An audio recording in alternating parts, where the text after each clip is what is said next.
Okay, guys, we're live. Jake Robinson is your host, and I've got Greg Mercer on the line, and we are doing a live demo for Jungle Scout, which is Greg's baby. So we've got people coming into the room. I don't see anybody say anything yet. Say hello, guys. Tell us where you're from, and we'll get started here in about 1 minute. Say hello, Greg. Hey guys, how's everyone doing? All right, we got people coming in, but it may take a minute here for people to get on into the room. All right, so Greg, we had so many questions in the interview of the night that was about Jungle Scout. You know, what about this? Sure. What about that? And we weren't really doing a Jungle Scout interview, although I did say, you know, we got to talk about it because that's that's part of your program, it's part of your business. But man, people wouldn't let go. So he's like, okay, let's do a live demo and let you just walk people through it. So that's what we're going to do tonight. Here comes folks flying in here. We got Greg from Houston, Texas, Gene from New Hampshire. Howdy. Bam, they're coming in fast, faster than I can read. Christina from Florida. I'm from Bali. That's where I'm at. Cosima. Are you in Bali right now? I forgot. You were in Australia just a few days ago. So you got out of Australia finally. So the volcano finally settled down. You guys get a flight. Is that what happened? I think it kind of depends on the wind direction. I don't know if it's really settled down much, but at least I guess the ashes are being blown in the good direction for me. So you were in Australia and you weren't planning to be there for a long time, but then a volcano went off somewhere else and kind of made you. Yeah, I was only supposed to be there for like 10 days, and I ended up staying for like 3 weeks because my flight kept getting canceled. But yeah, I'm back now. That had to be fun. Let's see. Did I see somebody from Saigon? Yes, I did. Where'd they go? Alaraza from Dallas, Texas. Philip from Wisconsin. John from Long Island. Pierre, yes, we are live, brother. Salt Lake, Utah. Jesse from Virginia. Christopher from Holden, Massachusetts. Wes from South Carolina. Tracy from West Palm Beach. That's a good place to be from.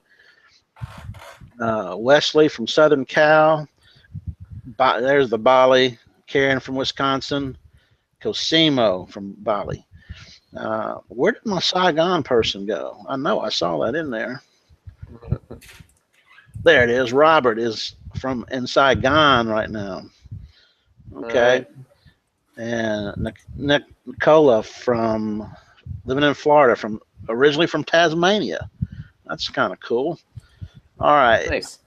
Gunnar from Iceland, Austin, Texas, Tundi, Alan from Vero Beach, Sherry from Reno, Gary, good to have you from Michigan, Terrence from Hong Kong. All right.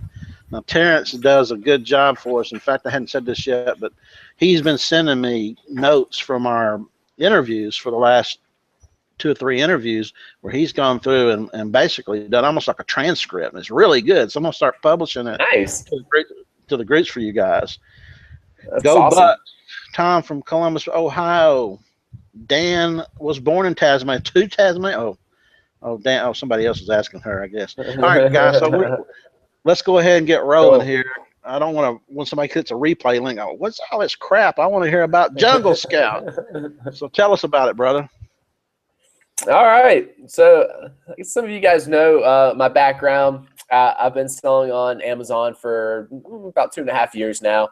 Kind of created this product originally to kind of scratch my own itch. Product research was the largest bottleneck in my business, and I needed a little help for it. Yeah, without boring you guys too much about my background, we can kind of dive right into it. So I'm going to go ahead and share my screen here. And while he's doing that, guys, to make your screen as big as possible, he's going to zoom in some. But you can also toggle off that little chat bar on the side. You can click on the little white box that has a red lightning bolt in it. That's the webinar gem. It's probably down the side of your left side of your screen. If you click on it once, it should toggle that sidebar off, which will make your screen bigger. And Then you can also do control plus or control minus to bring the screen up. And I think it's opposite. I think if you do control minus, your screen gets bigger. So that'll help you guys if you want to be able to zero in. All right, it's all yours, man. Cool. So yeah, so Jungle Scout is a Google Chrome extension. So right now I'm inside my Google Chrome browser. And after installing it, you have a little JS icon up here in the upper right-hand corner. And essentially what it does, I'll go ahead and click it for you. So I made a search here on Amazon. I searched for Pilates ring. And blow that as you thing can up see, a little bit. yep, sorry. So I'll zoom in here for you guys. So what we're looking at here is all of the items that are on this Amazon page. They're listed out here and displaying the key pieces of information that we need to make educated product research and purchasing decisions. So, as you can see, is the product name, the brand, the price, the current bestsellers rank. We have estimated sales for a 30-day period, the number of views, the rating. This is the seller who currently controls the buy box, whether that's Amazon, an FBA seller, or a merchant fulfilled item. This right here tells you the FBA fee. This is the tier, whether it's standard or oversized. And then this right here is the net after the FBA fees are removed from the price. So yeah, as you can imagine, instead of having to go through and click into each one of these items and trying to extract this information, I guess before I used to be clicking on each of these items, I would look for the bestsellers rank. From there, I would use like a calculator to try to estimate sales, and then maybe I'd use the FBA fee calculator to estimate FBA fees. And I found myself, it was just really, time consuming to fill out an entire spreadsheet with like all these products. So now, it's just one click. Within a few seconds, you have all the information there that you need. Can I ask a few questions on this? Yep, hit me. Okay, I'm looking at the rank. Number 1 is the ProSource Pilates Resistance Power Dual. It's ranked 27, 28. But if you go down a couple of like number 6 and number 5. Number 5 is ranked at 42,000. But why is it so high on the page? I'm just curious. You have any idea? Yeah, there's lots of things that go into Amazon's ranking algorithms. This one right here, it's actually a good question. This one kind of stumps me because he only has 13 reviews. 47 sales. Yeah. I mean, I don't know. There's lots of little things I try to do to improve my rankings, but this one's kind of one of those weird little outliers that you don't see too often. Right. Okay, I'm just curious, but normally are they in order though? Because I do see one down at number 14 is at 13,000. Just curious, and I know that it's not exact science on this stuff. Yeah, there's definitely a lot of factors into Amazon's algorithms. It's not just your rank, obviously. Also factors in, like your probably the conversion rate. So how many people click through that product then actually purchase it? How many reviews that the person has? How according to Amazon's search algorithms, how well they think your item is for like when someone searches Pilates ring, how relevant your item is to a Pilates ring, that kind of thing. So yeah, there's a lot that goes into it. Okay, I'm a big guys. If you want to, when you guys ask your question, there's a way that you can actually mark it as a question, and when it does, it'll highlight it for me, and I'll be able to isolate it, make sure you guys get your questions answered. Vic made a point. Vic made a point here. He says number 5 is probably running a coupon to spike sales. Maybe that's what it is. I would normally say something like that, except their rank is 42,000, which is it's not that good. If they were spiking sales, I hope that'd be a little better because that means they're only giving away like 1 or 2 coupons a day. So yeah, right. But a lot of times, if you see someone like real high, they have like a really low rank yet, like maybe not many reviews yet. That'd be like a candidate that would be real likely that they're running a promotion right then. Okay, now did your is this when I'm looking at this version of it? I think you had a version that showed like the total amount of sales per month, like $47,000 worth. Did you redo that? Is that why? Yeah. Is it just So right now I'm in the Jungle Scout Pro version. There is a Jungle Scout and a Jungle Scout Pro. So let me back up a little bit here. If I was using the normal Jungle Scout, let's see. I'm going to show you guys what columns would be displayed if I was using that one. So if I was using the normal Jungle Scout, these would be the columns displayed. So product name, brand, price, category, rank, estimated sales and revenue, the reviews, the rating, and the buy box seller. Now with the Pro version, you are required to enter your Amazon API keys, and that's where we get the rest of this information. But from there, then you can adjust you can customize which columns you want to display.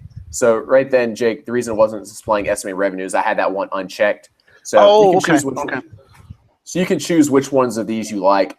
You know, maybe I don't care about estimated sales or revenue or reviews. I just want to know item dimensions, weight, and the tier. So if I want to do that, again, I could refresh this and yeah, so now I'd be displaying those columns instead. Okay, all right. So you may, once you find the sales are good enough for a particular item, then you may go back and say, I don't want to see that. I just want to see whether it's too heavy or too big or too light or that sort of thing. Yeah. Now what? And I can tell you. Go ahead. Go ahead. I was going to ask. Sorry, man. Now you go. What I was thinking about doing is starting off like from the beginning, like finding some product ideas, and then kind of as we go, I could tell you a little bit more about like which columns I prefer to look at and kind of things like that. Does that sound cool? Sure. And guys, right. I will get to your questions. Don't worry. I see you like Sidra. We'll find out how to use it if you don't do PL, that sort of thing. I got all your questions, and we will hit them before the end of this thing is over. Cool. All right. So yeah, the two areas that I like to look for product ideas is the Amazon bestseller section. So that's this page I'm on right here. So yeah, we'll start with this one. If I'm looking for product ideas inside of this area, let's go ahead and click into a category. I'm going to choose patio, lawn, and garden. So what we're looking at right here, these are like the top, looks like there's 20 items on this page. These are the top 20 items in the entire patio, lawn, and garden section of Amazon. So these are selling thousands and thousands every month and most likely highly competitive items. So these are generally, too competitive. What you can do though is you can drill down into some of the subcategories over here on the left-hand side. So instead of looking at the top 20 in the patio, lawn, and garden, we'll try going into, let's try gardening. I did have a few people saying it looks blurry, hard to read, but it's not blurry to me. It's in focus. You guys may have a low bandwidth. If you guys are getting a blurry situation, maybe try doing things like turn off your Wi-Fi on your phone, shut down Skype, Dropbox, Evernote, anything that uses bandwidth in the background, because it's probably trying to stream the stuff, and he's moving around on the screen, so that might be the reason you're getting that blurriness. So please try to do that. If you're not using Google Chrome, you probably should log out and log back in using Google Chrome, and you'll get better results. Go ahead, Greg. Sorry about that. Oh, yeah, no worries. All right. So I guess now I'm looking at the bestsellers in gardening and lawn care. So this is a subcategory in patio, lawn, and garden. And if we were to just pull this up real quick, we'd probably see that, yeah, I mean, the ranks are pretty high. They're not just 0 through 20 anymore, still pretty low. So let's drill down into one more subcategory. We'll try. So now we're like in the top 300. Is that where we're at? Well, so this is the top 20 of this subcategory. Okay. So we're no longer just rated in the ratings for the parent category, which would be patio, lawn, and garden. So we'll drill down one more, and let's go into hand tools. And we can even go one further to bonsai tools. All right. So now if we run Jungle Scout on this page, these are more the items that are feasible for a new seller to, enter a market brand new and still go ahead and get sales. And let me switch back to my columns. Because you think between, say, 4,000 and 12,000, it's low enough on the rankings that there's not as much competition as there were, say, in the top 100. Yeah, exactly. The top 100 is going to be huge amounts of competition, and it's really hard to kind of compete on those, Right. Let's do this. All right, so switch out some of my columns. All right, so now keep in mind right now all we're trying to do is get product ideas, right? We're trying to figure out what's already selling pretty well on Amazon and see if any of those items would be potential good candidates for me to sell. If you're looking to private label an item, which I think most of your group is, Jake, Yes. we'd be looking for items that we could easily source, from these overseas factories or someone that was willing to work with us to put our label on it. So, just looking through these, like a plant itself, that's probably not a good thing to try to private label, right? That's probably going to die when it's being shipped from China. But I can kind of look through some of these items, and so you're hovering. Are you just hovering over the name of the product and the image is coming up? Yep, that's correct. Okay. So maybe we look at this item intrigues me a little bit. All right. So we have a bonsai tool basic shear set.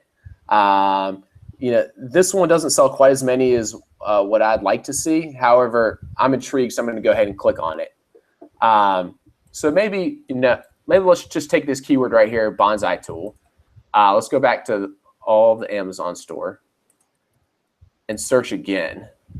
So you can see what other bonsai tools are coming up. Yeah. All right. So I'm going to run Jungle Scout again. So now instead of just the top whatever on the third or fourth drill down, we're just looking at just the bonsai tools. Yeah, exactly. So, I ran it on this page just to get product ideas. And the same thing, Well, let me ask you this. When you ran Jungle Scout on this page, because the bonsai tool that you were looking at was in the top 300, it's going to be ranked at the highest level typically when you run the Jungle Scout on this page. Is that correct? But keep in mind that was only ones that'd be inside that subcategory. So I imagine some of these other bonsai tools that we're looking at here weren't categorized in that particular subcategory. So there might be other ones that are actually selling better than that tool we were just looking at. Okay. Because they could be categorized, instead of a bonsai tool, they could be categorized as outdoor clipping tools or something. Yeah, exactly. So we were in this bonsai tools subcategory, gardening tools. But, there might be some bonsai tools inside of loppers, right? Okay, or saws. So, okay. Yep. So, yeah, so now we search for bonsai tool. And I haven't thought of this tool before. I'm kind of making this up as I go along, guys. So, and keep in mind, not all of these product ideas are going to lead to good ideas, right? It just takes a little bit of, searching around. So, yeah. So now when I search for bonsai tool, what I see right here is, there's not a ton of demand, right? This item right here, it's doing really well. Wait a minute. It's selling about 40 a day. Go ahead. Yes. So tell me what determines whether it's in demand or not. Are you looking at estimated sales then? Yes. So now I'm looking at. So, but I do see that it's 47, but down below there's one that's 1,200, and then down there's one at 266, 247, 2,100. Are those just totally different tools? Let's take a look at some. So number 14, for example. The next thing that's a kind of good thing to do is, you can go through these and it's like, okay, well, this guy right here, he's selling 40 a day. What is he doing right? One, the price is really cheap, way cheaper than anything I would want to sell. Yeah. It's only $8. It'd be like a lower end, beginner set probably. Kits. Yeah. Yeah. So that's selling really well. Let's see. This guy's selling about 10 a day. a little bit higher price, about You're 16 just bucks. basically taking the estimated sales divided by 30 to get these average daily Yes. sales. Okay. Yeah. Um, so yeah, this compound stuff. I mean, you might be able to look into sourcing this. It looks like it's from some type of Asian factory, but yeah. So I mean, these would just be ways that I'd be going through to get product ideas. Now, So would you maybe. now you can realign these or re-rank these by clicking on the headers. Is that true? Absolutely. So if you click on, So okay, so now we're looking at the sales in order from the highest down to the lowest. that's correct. So yeah, I'm looking at the ones from the highest to the lowest, and so yeah, that's a good thing to do right away. Another thing I could do is if you have a Jungle Scout Pro, there's a filters option. So I can click on filters, and I might say, go ahead and filter out anything that doesn't sell at least 100 a day. So we could filter those out right away. And then another thing you could do to kind of filter through the results is say, I mean, like, say like all these things look like actual trimming tools except this compound, right? Right. So I can go ahead and I can X that out by hovering over the number, and then my averages are Cool. recalculated. Cool. And yes, Karen, she's asking, is this estimated sales? Is this by the month? Yes, it is by the month. That's why you keep. Yep. If you divide it by 30, it kind of gives you your daily average, how many you're selling, how many they're selling per day. That's why he said the number 5, the Think Bamboo is almost 30 a day. It'd be 300 if it. This one be 10 a day. 300. I'm sorry, 10 a day. That's right, almost 10 a day. Okay. But yeah, I normally like when I'm working myself, I normally like to think of everything in months because that's usually how I do like my planning, my forecasting. It's like, okay, this one's about 300 a month. Yeah, just for the purpose of webinar. A lot of people say like, well, how many does that sell a day? So, yeah. So kind of as we look through there, this is a good way to get product ideas, right? Because it's like when you're searching on Amazon for a while for like a product, especially a private label, it's easy to like run out of ideas just of like something you think in your head. Well, maybe not for you guys, but at least for me, like I have like a hard time coming up with ideas. And I like to see what's already selling well in the, inside the store. So yeah. And then, as you can imagine, you can go through, we could go through and look at, a lot of this stuff's probably pretty big, but maybe like, Gene is asking, the estimated sales per day is based on only one person selling, ? Is it not divided by the number of sellers? Now, what he's saying is if you look at the list, when he clicks on the Jungle Scout icon, each seller, it tells you each seller rank. Like number 14, the one in the top is selling $21.74 per month, Gene. That's a per month but this sales. is for, just to clarify, this is for the entire listing. Even if there's a bunch of, and I can show you this, even if there's a bunch of sellers, let's look at this. I think I know what Gene's question is. Okay, I got you. She's wanting to know if it's based on the listing is what's being sold. Right. So if it's not a private label product. Right. So this item right here has 16 sellers on it.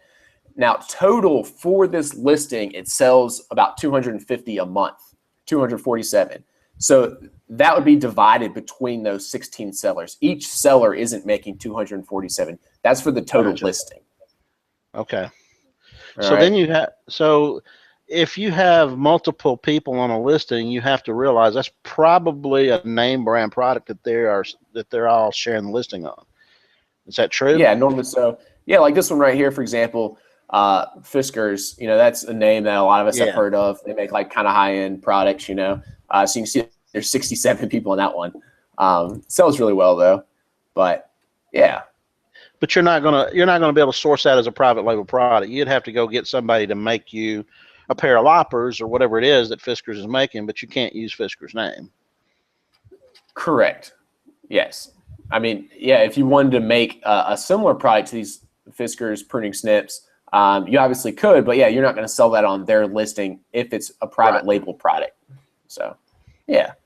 Yeah, so I think everyone kind of gets an idea. That's one spot to look for product ideas, and you can imagine that there's tons of ideas here. We only went into patio, lawn, and garden, but you can start all the way at the beginning at maybe like health and personal care and dig down in those, and there's like literally tens of thousands of subcategories.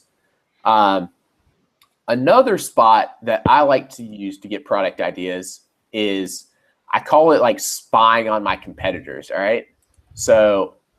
And what you can do is you can either find someone who and again, this is if we're looking for private label products. If we're looking for find someone who he knows, like a successful private label seller, or maybe just like one of your competitors. So I've looked at these before. I know like all these guys are private label sellers. Just like if you were to search like garlic press or silicone grill gloves, they're like all private label sellers, right? Right. So I'm going to click on one of these guys.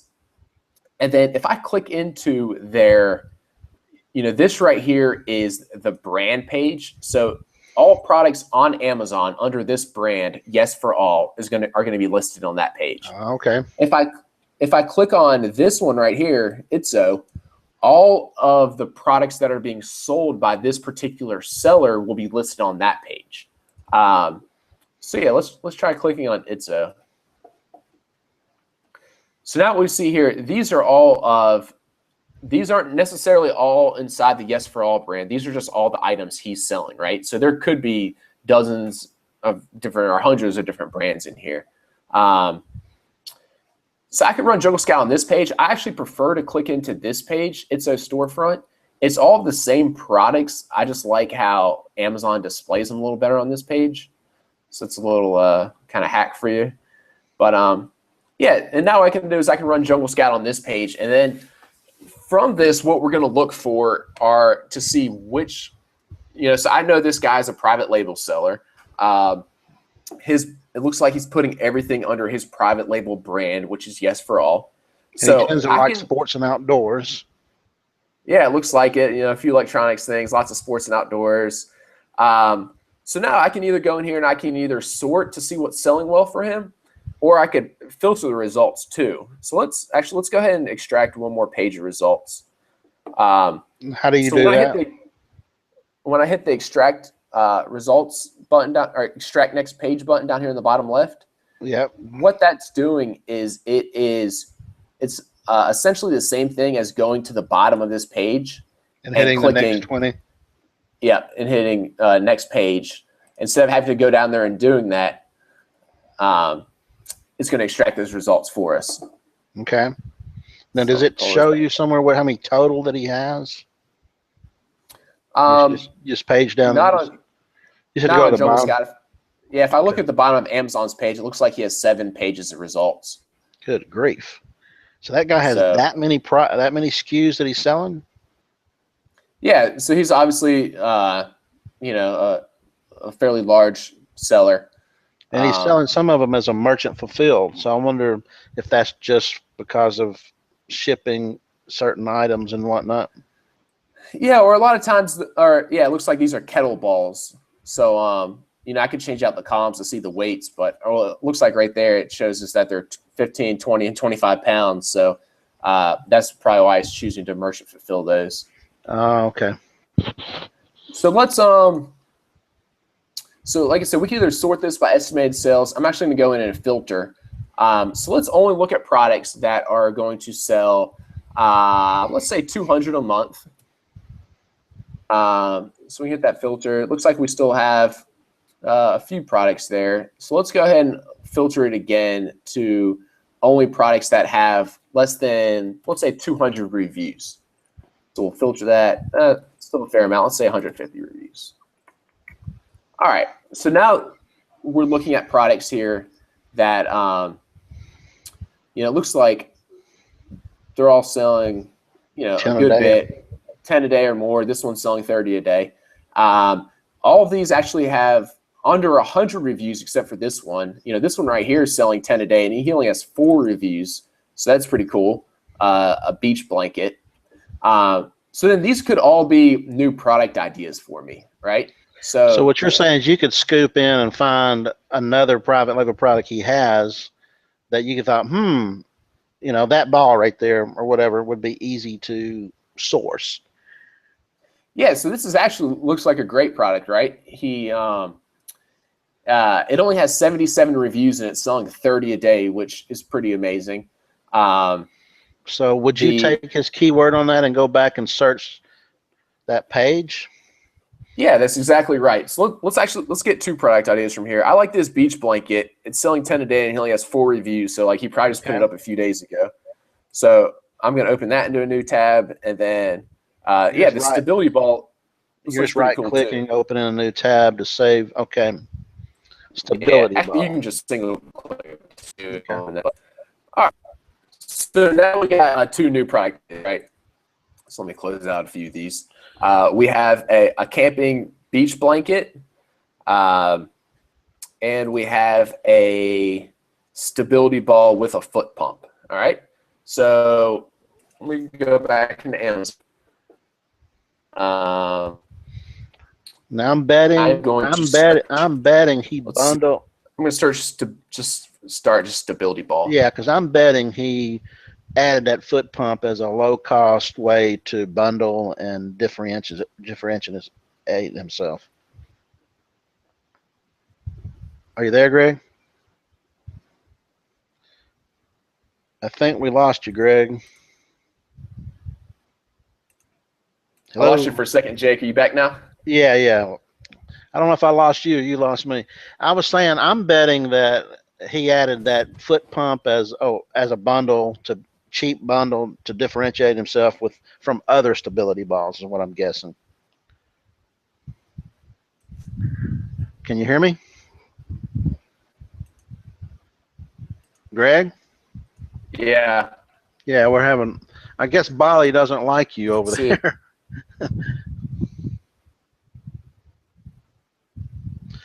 Gur is saying, I'd hate to be Idso. He's going to hate his life next week. Are you there now? Yeah. All right. Okay. So what are we doing here? Are we waiting for your internet to catch up? All right. Yeah, I think it's working now. All right. So I'm going to go ahead. All right.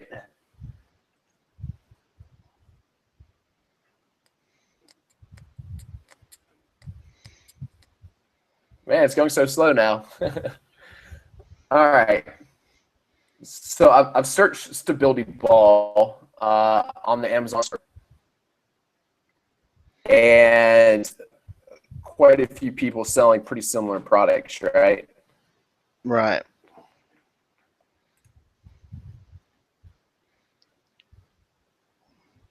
Greg, are you there?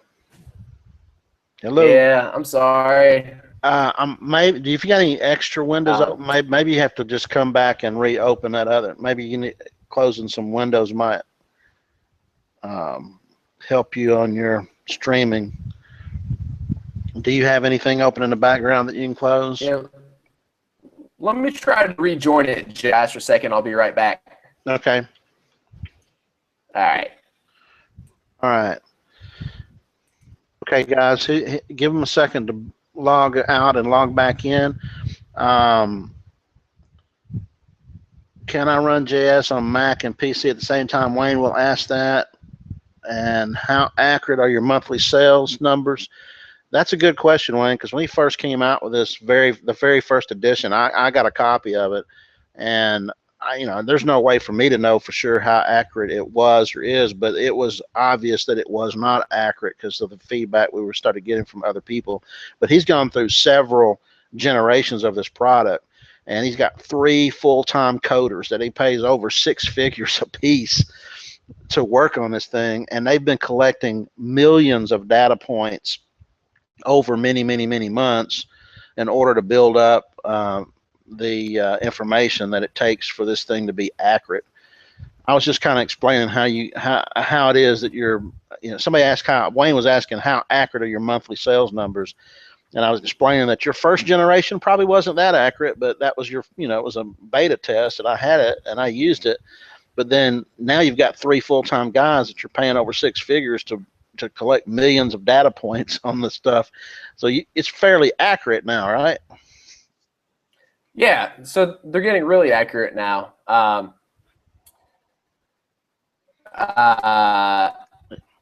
essentially what we do is,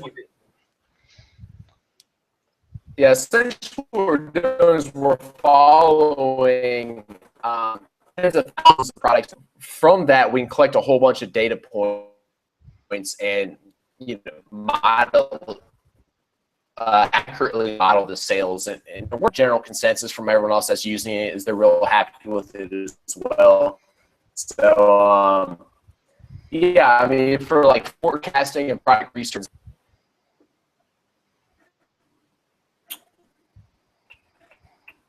Yeah, you're still kind of sketchy, Greg. You're like you're bumping around there and going in and out. I think your internet service is crapping out on you over there.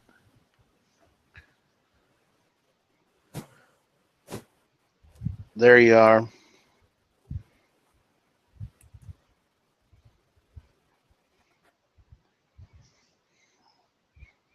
Yeah. I'm trying to switch to a different Wi-Fi now, get on the neighbors and see how it works. Okay. I don't know what's happening there. It's worked great all morning. Guys, if for some reason this thing doesn't clear up and we can continue and really dig into this thing, would you guys be open to doing a replay or a redo on a different time and date if we had to? If so, please say yes in the chat room, but we're going to see if we can make it work. All right, see if you can pick it back up, Greg. I think you're back on with us.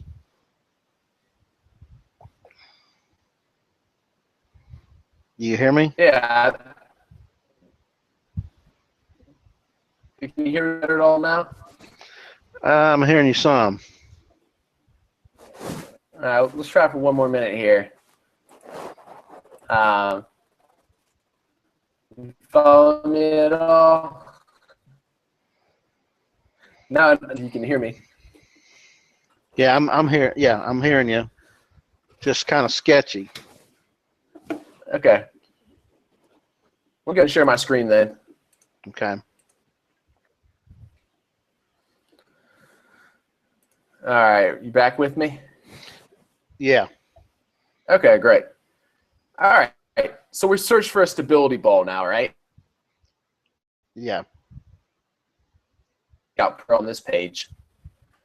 And I guess what we can look for now is to see if this is a viable product. Demand, whether the product, the competition's too stiff, or if it's a feasible product.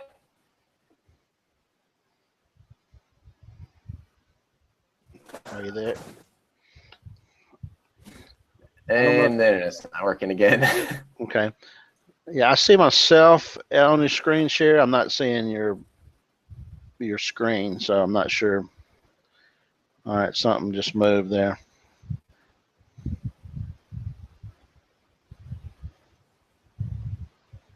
Yeah, let me try one more thing, Jay. Do you mind talking to him just for one more minute while I try one different thing? Sure. I apologize. Yeah, Vic is saying you might back. want to try a mobile connection if you got a mobile hotspot. Yeah, he's going to try something, guys. So we want to ask, Stacy wants to know how JS compares to Amazon Shark. I haven't used Amazon Shark. I do use AmaSuite 4. I see Ali Lopez saying that he uses. I use them both kind of in tandem. Although with the new Pro version that Greg's come up with, has a lot of the same filtering action that the top 100 analyzer in AmaSuite 4 has. And to be honest, they're both so cheap. I don't know why you wouldn't just get both. I know it's like I'm not going to thumb my nose at $197 or whatever the price. That's AmaSuite. That's AmaSuite. If you get it on discount, it's actually $297 normally, and it's worth it to use that program. It's also, but Jungle Scout is right there in my Chrome browser all the time, and anytime I'm on Amazon, I can click that baby and check out the results right there on the page.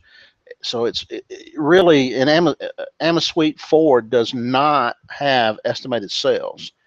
So that is the crucial difference between AmaSuite uh, and Jungle Scout and Jungle Scout Pro, is that they show you estimated sales, and you really, that's what can kind of give you the reason to continue looking at a product or not. Is if you look and see sales and there's just not enough sales there, well, then you know that you probably are wasting your time. Or you can also determine if there's a lot of sales there and there's just too much competition. Again, you may be wasting your time. So it gives you, Jungle Scout gives you that sweet spot really quickly, whereas an AmaSuite takes a little bit more required work to ever get there, and you still don't know what estimated sales are. Okay, Greg, I see that you're back. I feel good about this one, Jake. I think it's gonna do great now. Yeah, so far so good. All right, sorry about that, guys. I apologize. Let me try to share my screen with you again and pick up where we left off. All right, stability balls, third or fifth time's a charm, right? Well, I'll probably go in and edit the replay link and cut some of the stuff out for you guys. That's nice of you. So yeah, as I was saying, so now we need to look for to see if there's enough demand for this product, and hopefully that it's not too competitive, right? Right. So right away, I see there's tons of demand for this product, right? Over 2,000, 1,200, 2,000, 1,700. So there's tons of these stability balls being sold every month. I look over here in the review column, and again, this is really competitive. This guy snuck in the number 5 spot with 66 reviews, but everyone else has hundreds or thousands. So the fact that the number 1 and number 3 both have over 1,000 reviews, almost 2,000 and almost 1,500, and then you got 500 and 573 and 497 and 458. Yeah. I mean, that just tells you right away you're going to have to give away a lot of product, and spend a lot of money trying to compete with these guys. Yep, absolutely. So, everyone kind of always has the question. It's like, okay, well, how many sales is enough for enough demand, and like, what do you look for too much competition? As a general rule of thumb that I like to use is I like to see that across all of the sellers on the first page, that there's at least like 3,000 units being sold a month. So can you click on that, reorganize that by estimated sales? Sure. So, total, this is selling over 10,000 or probably over 15,000 units a month. So plenty of demand. Let's look at this other one. Let's search for this one for beach blanket. And I'm guessing this one would probably be more. Cidra's saying he loves you, Greg. I don't know why. All right, so this one's more realistic. So hopefully you guys can understand. If you look at something like this is just extremely hard to compete with, right? There's tons of reviews here. People are obviously selling these, really well. Right away, I'd be turned off by this and say, okay, it's too competitive. And not to mention that every single person on this front page, it's like, how do I differentiate? Yeah, they're all bundling something, and they're bundling the same thing. It's like, okay, it must not be hard to get a foot pump. All right, so same color. All right, so right away I'm going to scratch this idea. Let's get rid of that. Beach blanket, though. This one looks a little bit cooler, right? So let's actually first just look at this page. So we're seeing different types of colors and styles. Looks like some either come with a little carrying kit, or maybe they fold into that carrying bag. So yeah. So when I look at this one, if we go by my 3,000 units a month is the demand I like to see, it still easily meets that. Just these top 2 guys are selling 4,000. If I were to add all these up, it'd probably be, 5,000, 6,000. Can you click on the header on that one? Yeah. So there's plenty of sales. if I go back to, let me actually go back. This is how it generally is laid out on the Amazon page. And I'll look at how many reviews like the top ranked people have. So, the top 2 around 500, that's quite a few. But number 3 guy right here, he only has 49 reviews. That's very doable. And then if I go down here to 6, 7, 8, 9, 10, these guys only have, 4, 25, 21. So this is something that I feel like I could compete with, right? Like I could give away 50 units, maybe get 30 or 40 reviews. And that puts me probably would put me right in this section with these guys. Yeah, 800 and 700 sales a month. That's not bad. Yeah, so right away it puts me with these guys who are making a few hundred sales a month. This guy only has 49 reviews. He is 900 a month. So then this would be a type of product that I want to look into further, right? It's like, okay, this one is, it's possible for me to get up and get selling items right away. And keep in mind, guys, I didn't think of any of these ideas before. I'm just kind of making this up as we go. But I mean, this is the first time you've ever looked at this particular product. Is this true? Yeah, this is the first time I've looked at beach blanket, and I'm thinking to myself, it's like this one looks pretty good, You said, I wish you're thinking, damn, I wish I hadn't done it on a live demo. No, because I have everyone's kind of worried about, it's like I have a whole bunch of products that I know will be successful. It's just I don't have enough time to keep. My list of items I want to order is way longer than what I have time to actually contact all the sellers and stuff. But yeah, I mean, so the next thing I would do right here is I would go through and say, what's selling well out of here and what's not. So right away, this guy right here, he's doing terrible. How's he even on there? He's listed at 1 million. How's he even on the page? Yeah, like I said, funky glitch or something. Yeah, it's just Amazon's. Oh, wait a minute. It's got 19 sellers. Maybe that's because it's a name brand product. Yeah. It's some of these are kind of funny that I can't quite figure out how they get ranked up there. That's just Amazon's API throwing you a curveball. By the way, Sidra said she's a woman, so that's why she loves him. He is married, though. Sorry, Sidra. He's taken. So yeah, the next thing I do is I kind of look through each of these items. This would be the next step, would be to see what's selling well.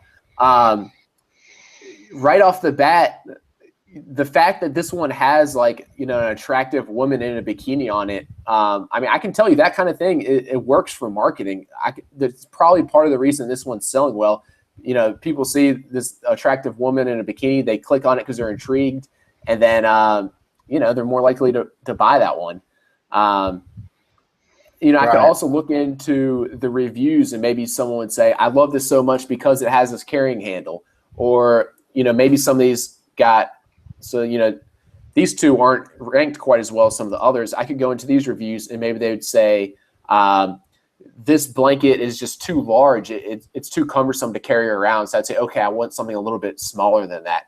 So then after you've kind of identified a product, like this, so now I've identified beach blanket, the next step then would be to really dive in and see why are some of these selling well and why are some of these not selling so well? And then, what can I do to get one of those products that are going to sell well? Well, would you consider looking at the categories? Because there's the top one's automotive, the next one's sports and outdoor, but then there's home and kitchen, and then there's one under baby. I can't see because and one is under, yeah.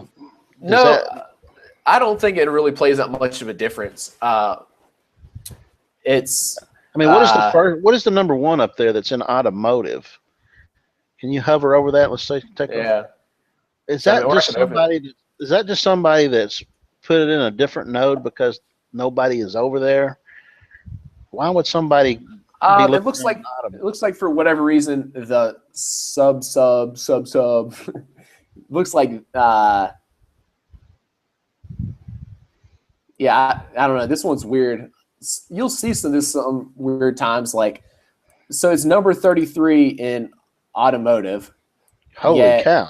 The subcategories, that's not a huge category though. It's more like the ones that does a little bit less volume, but then its subcategories are inside, But both those subcategories, sports and outdoors and home and kitchen, are not subcategories of automotive. Correct, and they don't always necessarily have to be. Right. So maybe there's some kind of niche in automotive where people put these in their trunk for, like, emergencies or something. Yeah, I mean, that makes sense to me. Keep one of these in the back of your trunk all the time. Whenever you go to the beach, use it. Yeah. Who knows? So I can see that. But so yeah. So what would you do next with this information? What other information on your drop down there do you look at to say, okay, what else do I want to look at to determine if this is what I want to do or pursue? Yeah.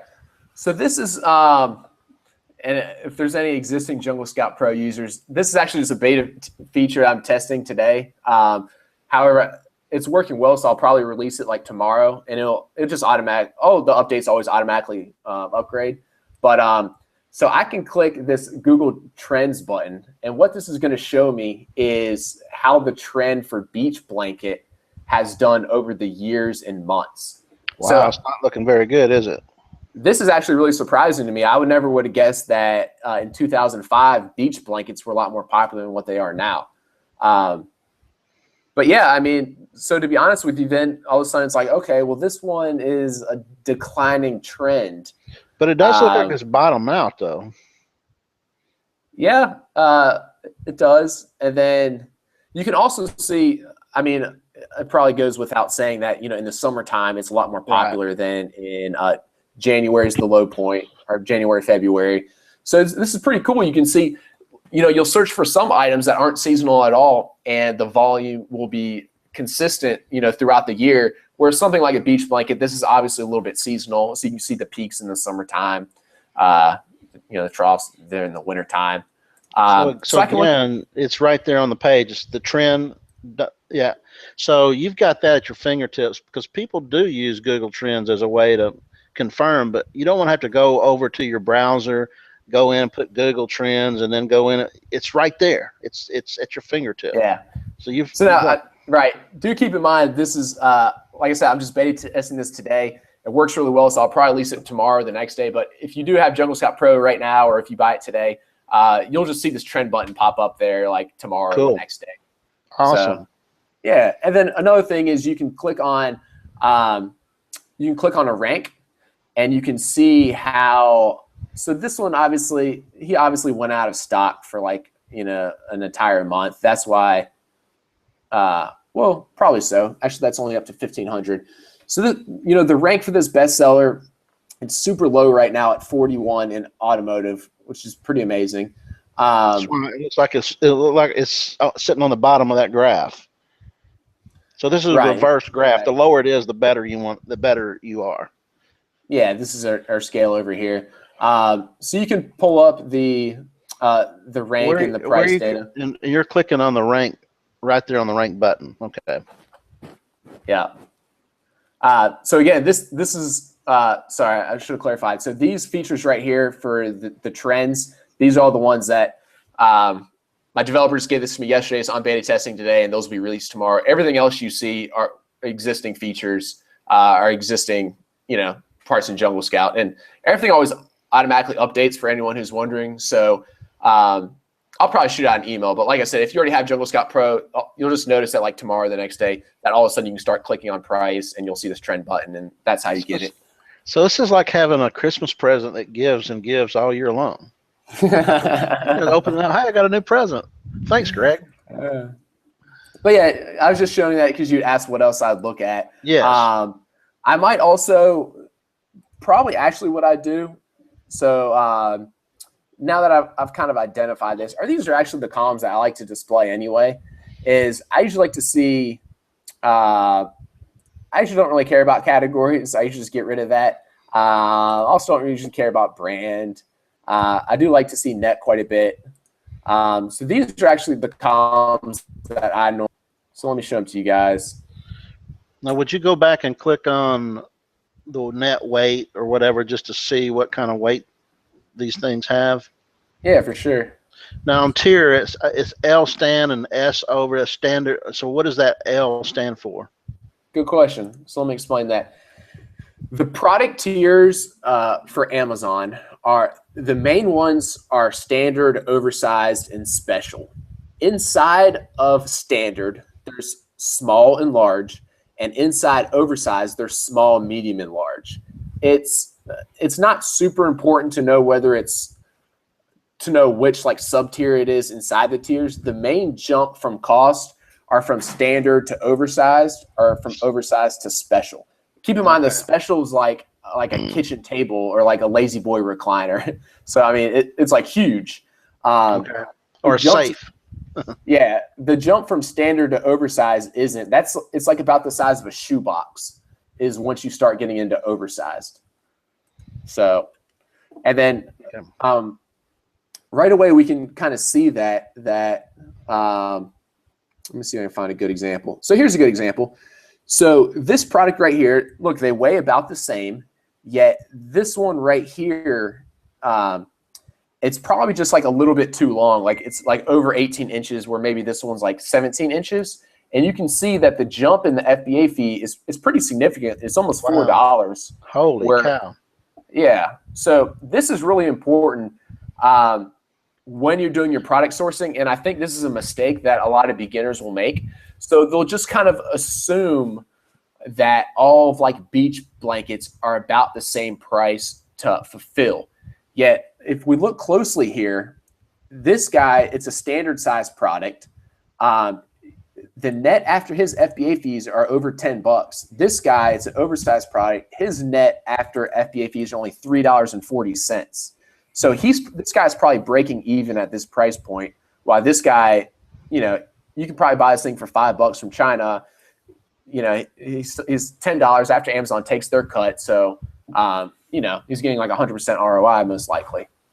So that it's pretty important to, look at the FBA fees and the net and all that good stuff.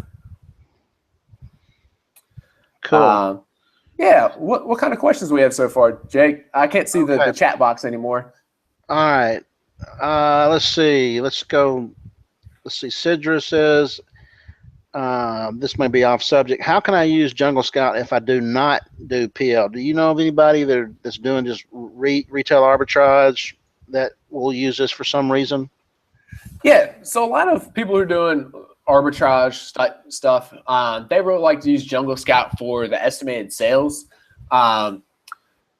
Since we're like the only ones in the industry, they're actually collecting all the data to accurately model it. Ours are by far the best, or even,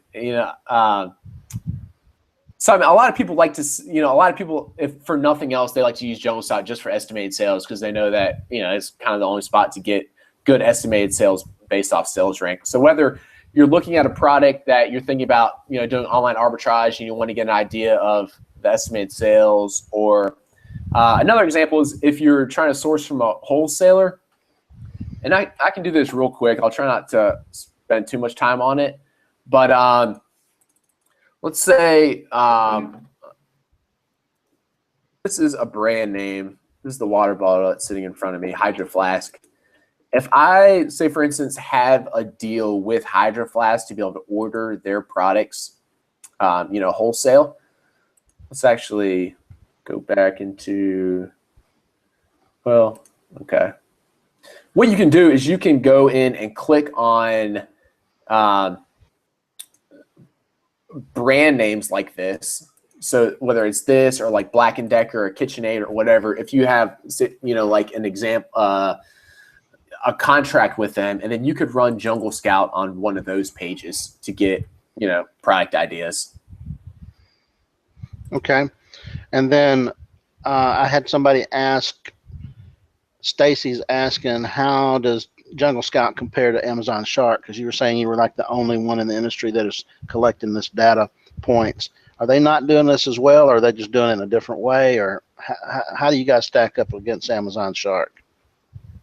I actually looked at Amazon Shark in a while. They do something cool, which is like so you can track items on like a daily basis. So like I could like track this item, and then they could tell me by doing this like 999 cart trick. Right. I think you guys know how to do this. it essentially is like the 99 cart trick done for you automatically, and it will show you how many sales it makes each day. So, I mean, I think they're totally different solutions. Jungle Scout is an in-browser I think that's one of the tool. Yeah, I think that is one of the biggest advantages is that it's right there. You don't have to go off somewhere else. You don't have to put in information. I mean, a lot of these other tools, you still have to go in there and paste and click ASIN numbers and put them in there and say start tracking it for you and that sort of thing. Vicky says, I've used Amazon Tracker and Jungle Scout, and they're pretty similar. However, Jungle Scout is an average per annum based on BSR, whereas Amazon Tracker shows the last few days sales, which may be affected by promos, etc. So what she's pointing out is that because you're picking this data over the course of a whole year, you have a lot of data. You get probably a more stable moving average of what sells versus if you just happen to use Amazon Shark when somebody happens to be releasing a big promotion and giving away a bunch of products, that it could spike the sales, but it may not be real. The sales may not stick there. Right. And I'd still recommend, kind of whoever you're using to, you can pull up, if you're worried about that, you can pull up a rank graph. We have this one built in from Keepa, but let's see, somebody's have them. So that's not a ton of data. There's a few different companies that have these graphs. One's Keepa.com, another one's Camel. So, before I'd actually pull the trigger and place a big order from a factory, I'd probably look through a few of the items and look at these sales rank graphs just to make sure that I mean, this would be pretty rare, but everyone's trying to do a promo right then or something. So, yeah. Actually, Wayne is asking, does Jungle Scout use Camel? No. No, we don't. We don't have any affiliation with them. Okay, and then Wayne's also asking, can you use Jungle Scout on a Mac and a PC at the same time? At the same, you can install it on both computers. So how the licensing for Jungle Scout works is it's licensed for one user. So, Joe, if you were to buy Jungle Scout, it's licensed just for you. It's not for you and the 3 people who work for you. It's just for you. But you can install it on multiple computers. So if you have a PC at work and a Mac at home, that's no problem. You can install it on both computers. Okay, so that answers Brandon's question exactly is what he asked. I've got one at home and one at work. Can I use them both? So yes, Brandon, That answers your question there. Let's go back to this question because I was trying to answer it. Wayne says, how accurate are your monthly sales numbers? Can you explain how you track all this stuff? Sure. So the short of it is they're pretty accurate. They're accurate enough for good forecasting, for getting an idea of how much volume goes through that keyword or that particular product. What we do is we track, I think it's around 40 or 50,000 products on a daily basis scattered through different categories in the Amazon store. We see how many units they sell and what their ranks are each day. And then at the end of each month, we have over 1 million data points after following all these products. And we employ a data scientist. She's way better with math than I'll ever be. But essentially what she does is she creates models based off what we've seen the past month, and then we update them the first week of each month. So Amazon doesn't release this information, so it's never going to be 100% accurate. But it's kind of at the end of the day, does it really matter if this product sells 219 or 223? Probably not, because you're not that product. It's just important to know. You're in the ballpark. If it's selling 200 figures. Yeah. Right. So it's important to know that this product's selling 200 a month as opposed to 1,000 or as opposed to 2,000. Yes, you get a great idea of, approximately how many units these items are selling. Can you explain what the net amount is and how that's beneficial? Yep. So all the net is we're taking the price, we're subtracting the FBA fees, and we're left over with the net. So this is a good quick reference to know that this is for each. Let's see, if each adventure blanket the tribe sells, they get to take home $20.66 after Amazon takes their cut. Okay. Cool. Yep.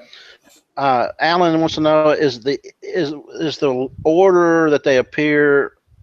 Is it the order they appear on the page? In other words, when you click on that link, are we seeing that list in the order that it appears on the page?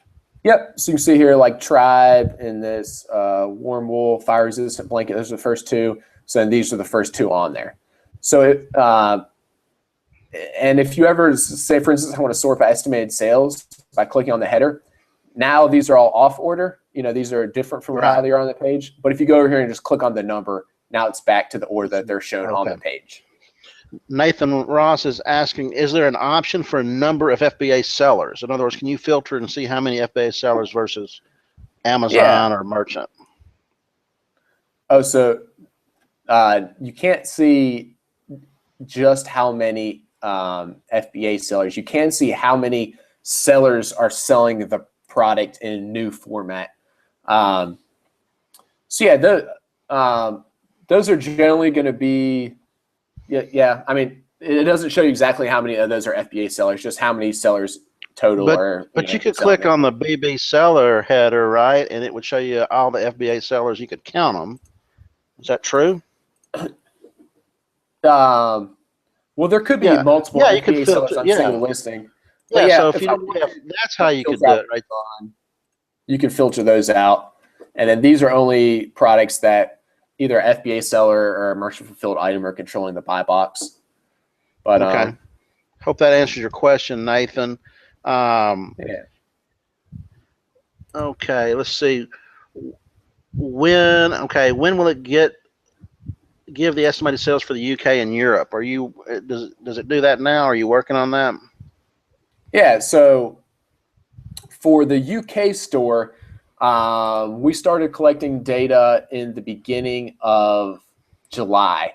So at the end of this month, we'll have 2 months of really strong data.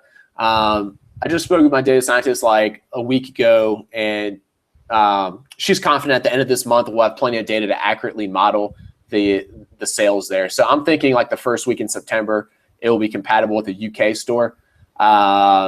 I don't know for sure a date for the rest of the Europe stores. Okay. Mason is off asking, do we need to do a long tail research to find low competition? That's kind of what you do when you're drilled down into the third or fourth or fifth subcategory. That you're really getting more long tail. Would you say? Yeah, I'd say so. I mean, I imagine probably what he means by that is kind of like, instead of just like wool blanket, a wool fire retardant blanket, a little bit more long tail. Oh, okay.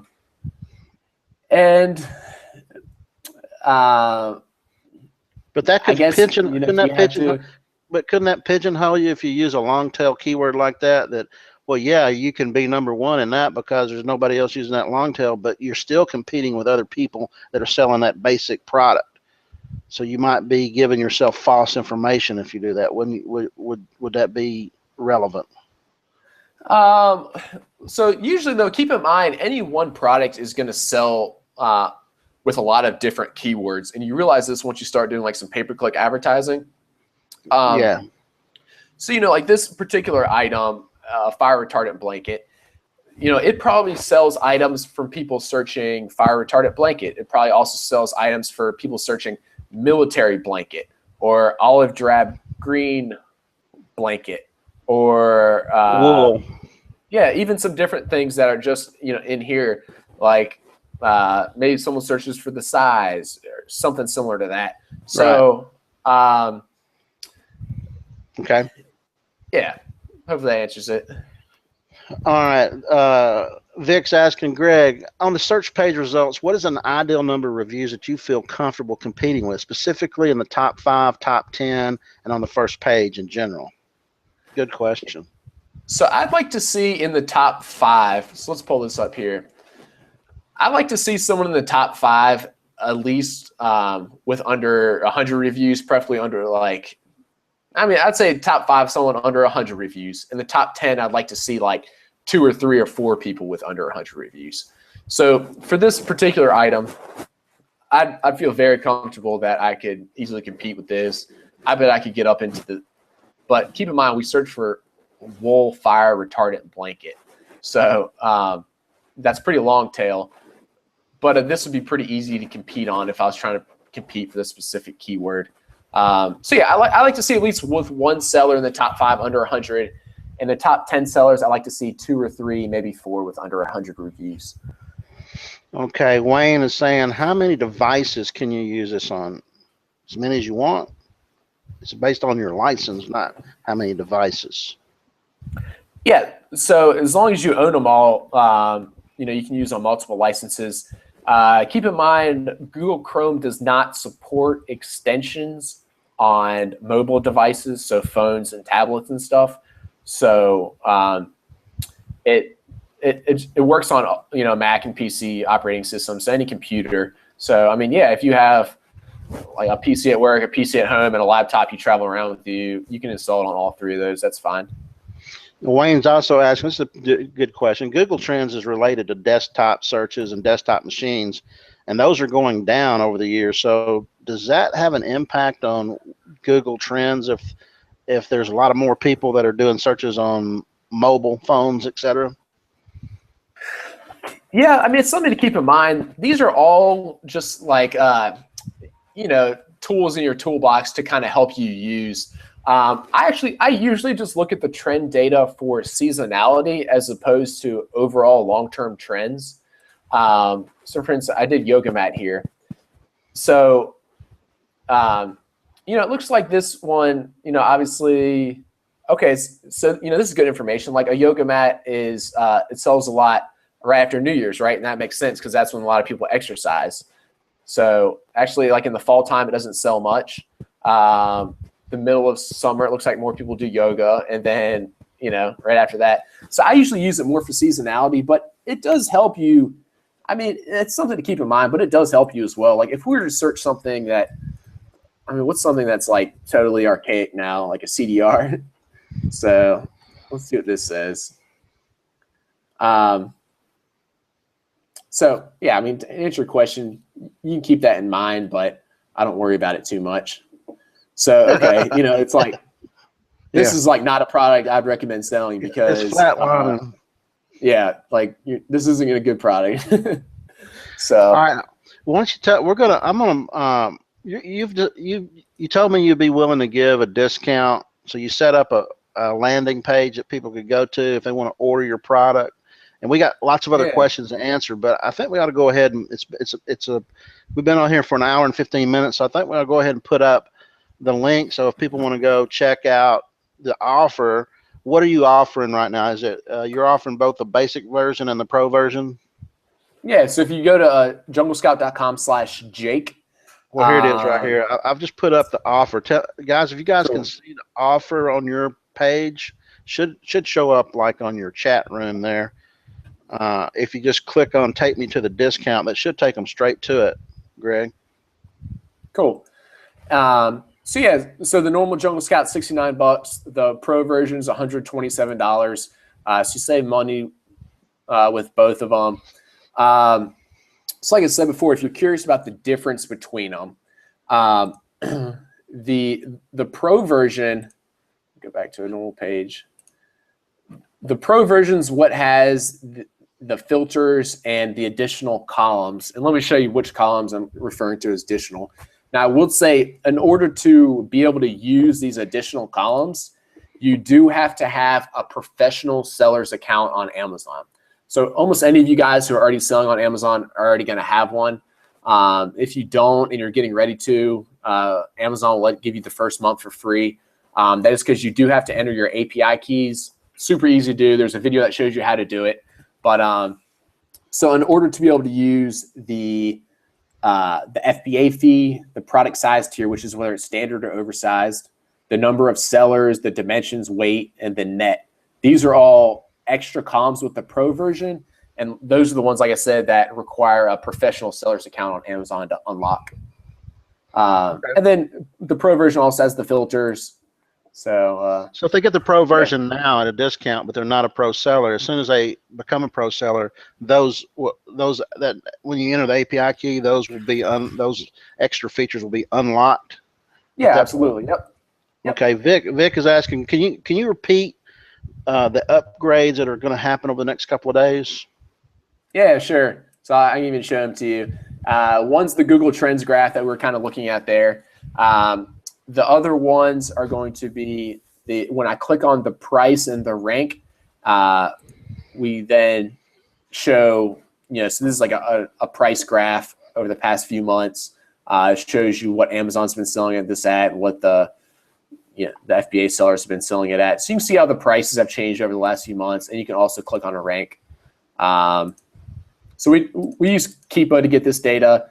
Some products they track, some products they don't, but we found it's kind of, they seem to be the best at it, at least. Hey guys, full disclosure, Greg is offering compensation to me on anybody that does order through this link. So just want you to know that. I only brought him on because I really believe in this product and I use it.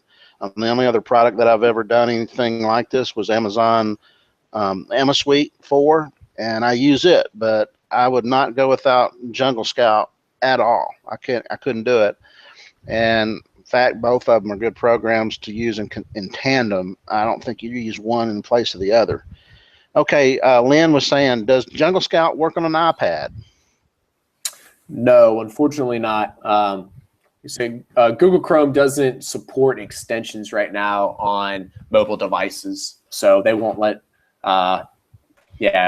can't install it on there. I have heard rumors that they're supposedly going to allow them in the future. We'll see. I'm not holding my breath, but we'll make sure it's compatible if they ever change that. Okay, let's see.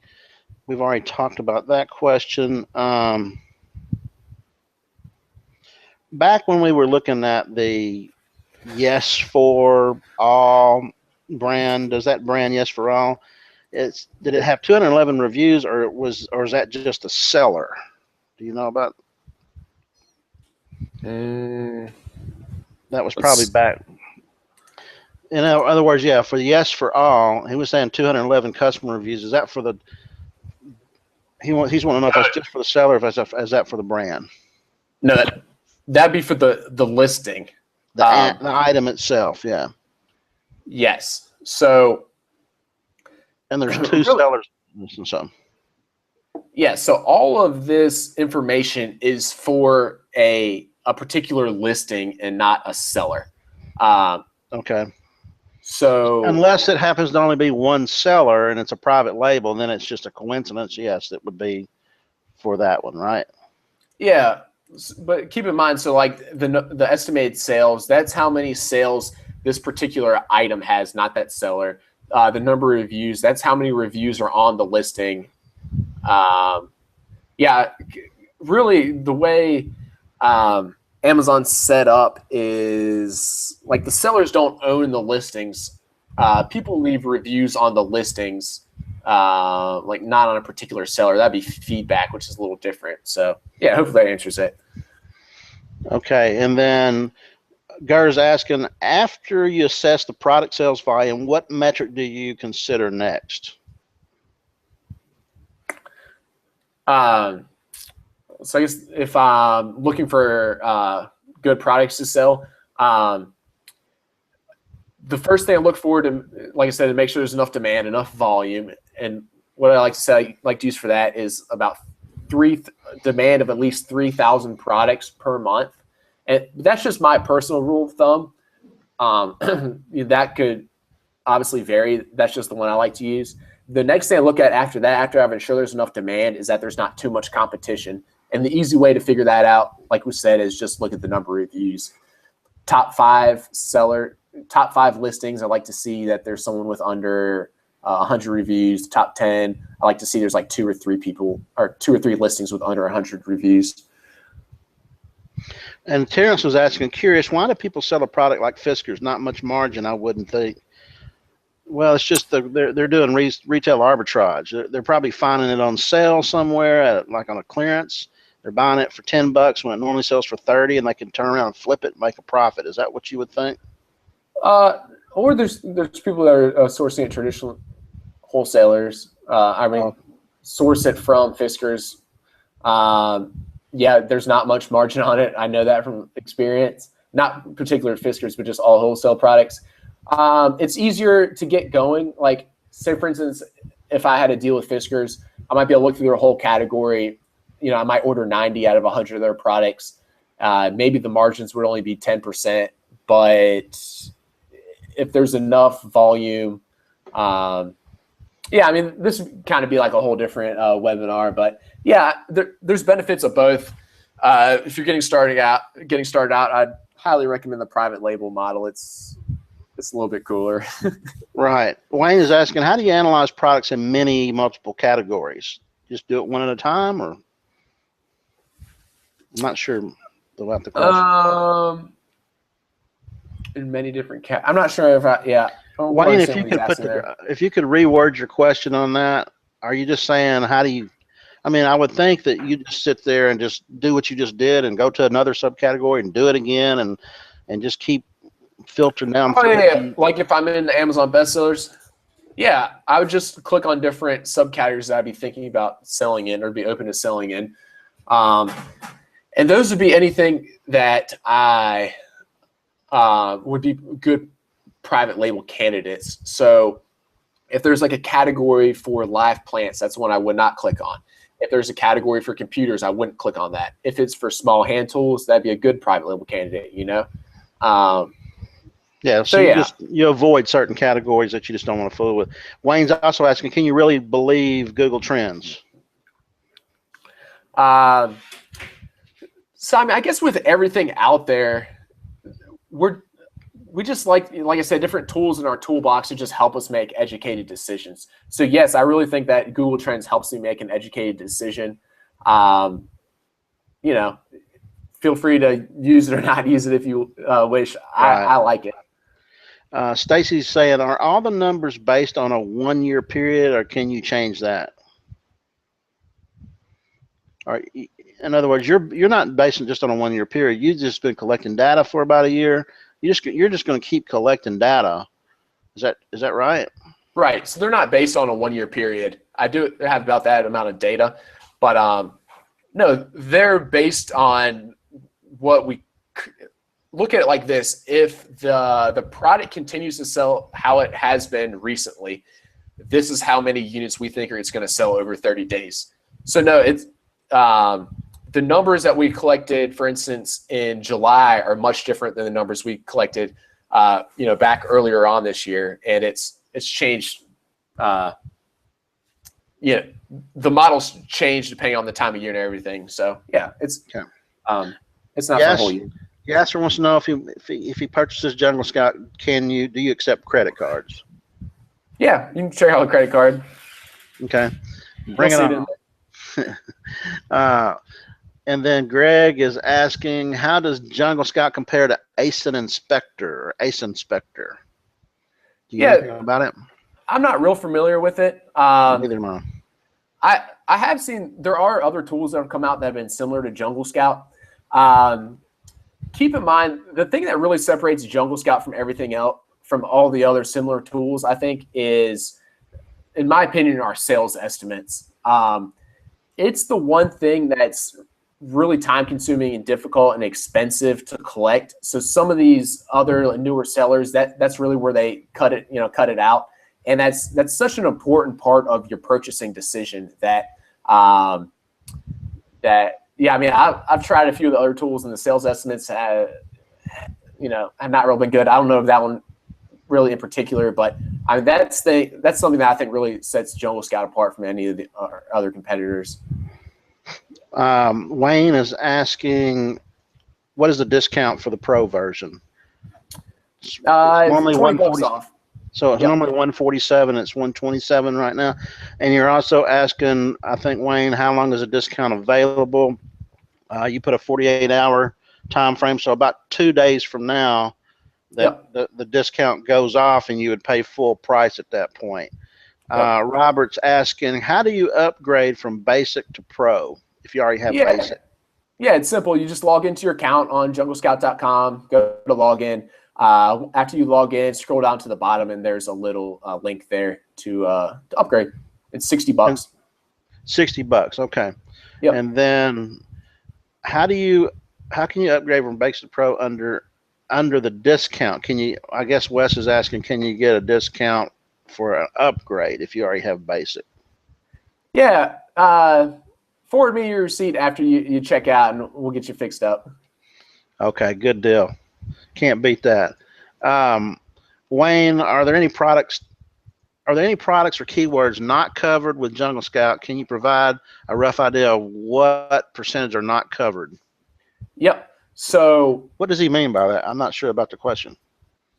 Yeah. So essentially, we're limited to the information that Amazon puts out there, right? So there are a lot of electronics type products. For whatever reason, Amazon doesn't like to give a bestsellers rank to electronic products.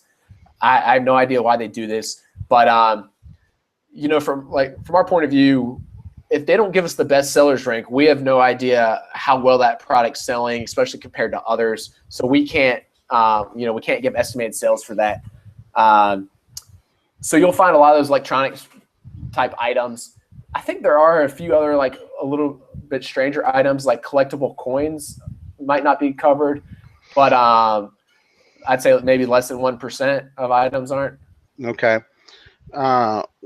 What if you already have Jungle Scout and want Pro? I think we just covered that. You can go inside your account and just go down to where it says upgrade. Yep, Cynthia, just log in on the site. Yeah. Send him your receipt after you purchase, and he'll fix you up with some type of discount on that.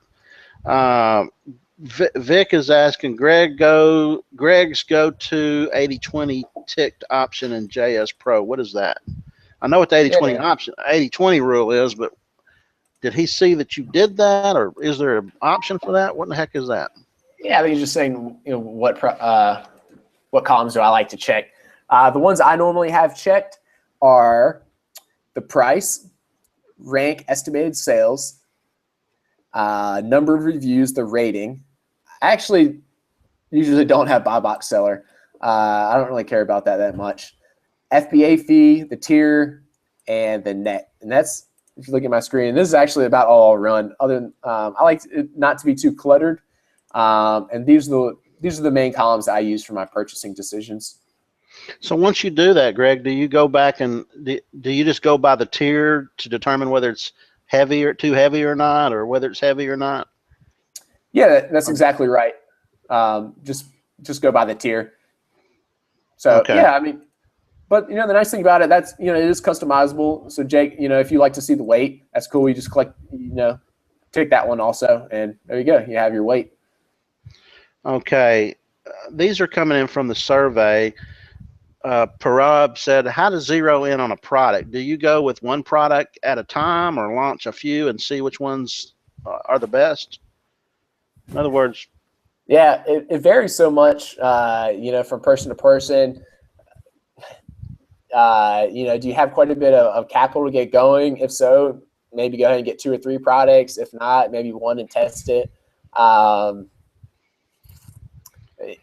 Now I'm real confident in the model, so I try to launch products as fast as I can. But yeah. Macho said, would you be able to add a hyperlink on FBA fee? Well, you've already done that, or the net column to take it to the Amazon FBA revenue calculator. I don't know why you'd want to do that. Do you have the FBA calculator in there?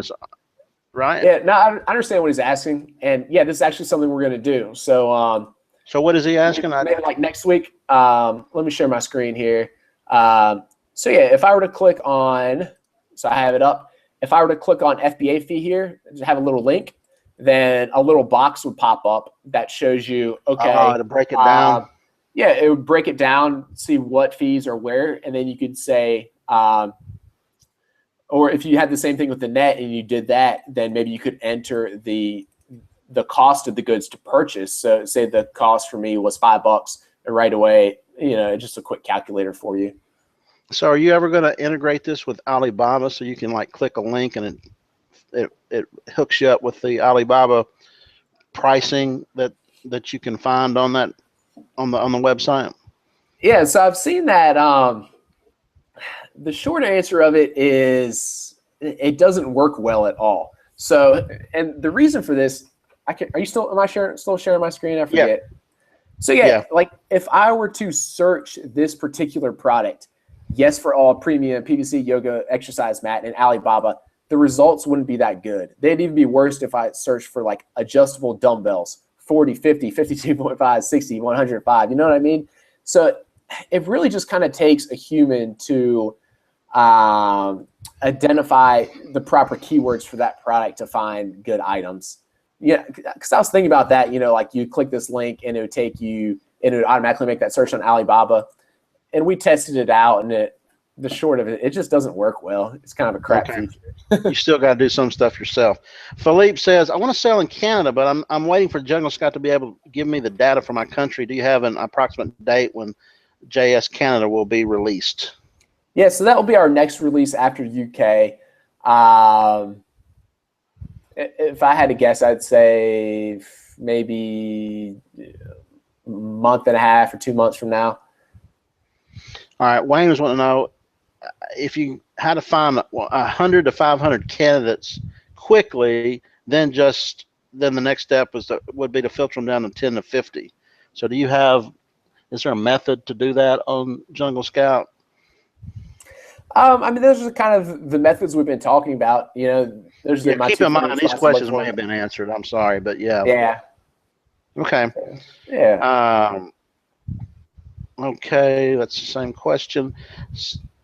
Sandra had asked if it worked in the UK. We've already answered that question. And we've already asked that question. Tracy is asking, what is the easiest way to identify high demand, low competition in any and all categories? Is it necessary to comb through all subcategories, entering filters to identify a range of BSRs, reviews, sales volumes? In your opinion, what number is too high a search result number to be competitive? Yeah, so I think I think we've probably already answered most of those.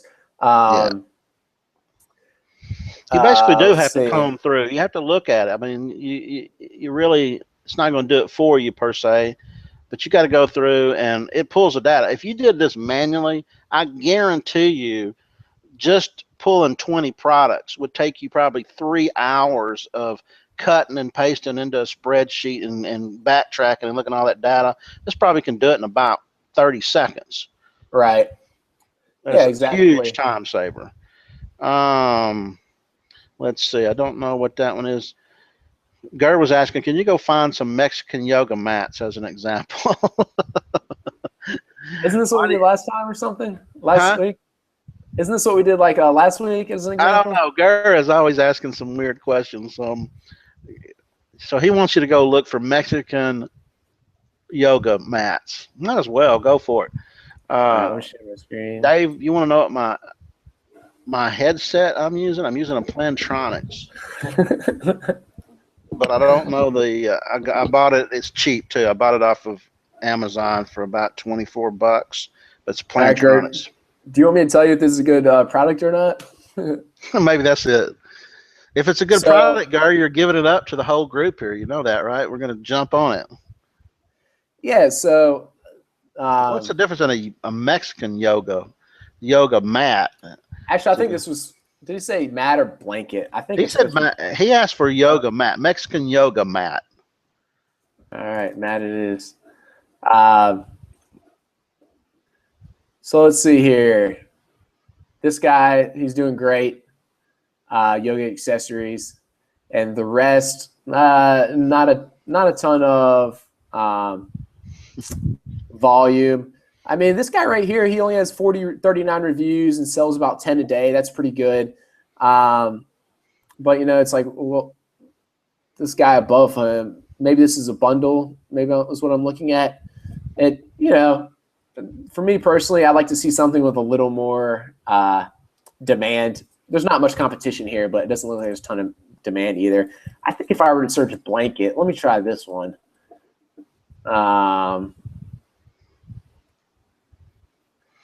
Yeah, I guess about the same thing. A little bit more demand with this keyword, but still not. Vic is asking, do you collect a good amount of data in games and toys category? Yeah, we collect a good amount of data about all the categories. Okay. Do you do it in even categories that, I mean, like electronics? Do you fool with electronics at all because of the nature of they don't really rank them? Yeah, we do. We do all the categories. I think like when we first launched for the first 2 weeks, we only supported like half the categories, and they were like all the popular private label categories. But quickly after that, we added all the rest of the categories. So Guys, all of them work good now. hey guys, we're an hour and a half. We've done the demo. The link is there at the very top, or there should be an offer that says "Grab Greg's special discount for Jungle Scout." Take me to the discount. That'll take you to the landing page. You got 48 hours to take advantage of it. If they have questions, follow-up questions that would be a decision-making question to purchase, can they? How would they get a hold of you, Greg, to ask the question? Yeah, the best way is just support@junglescout.com. So just shoot me an email there, and yeah, I'll help you out the best I can. Okay, so I'll just put that in there. Support at junglescout.com. All right, guys. And then Greg is asking, by the way, if you guys have any more questions, now's the time to do it. We're going to be wrapping this up in a few minutes. Do you set up a Facebook fan page for new PL products? Do you do that yourself? No, I don't mess with it personally. Yeah. You'd have to have something, probably, Greg, that is a passion subject like guns or dogs or something like, or yoga. That's what Ryan Moran did because people go crazy about yoga, but he had to feed it, and you have to feed that Facebook page with lots of content, and then maybe down the road when you get ready to launch your yoga mat, you can introduce it to your 2,000 people that join your Facebook page. But Sure. that does take a lot of work. I'd rather spend my time and money probably buying pay per click or looking for my next product and just make up the ground with a new product versus trying to really Sure. leverage the product you have. Would you agree with that?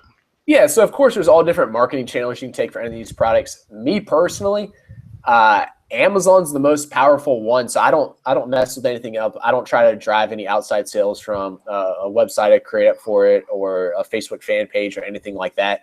I launch a product, get my reviews on it, set up pay per click inside Amazon, and let it ride and go rinse and repeat.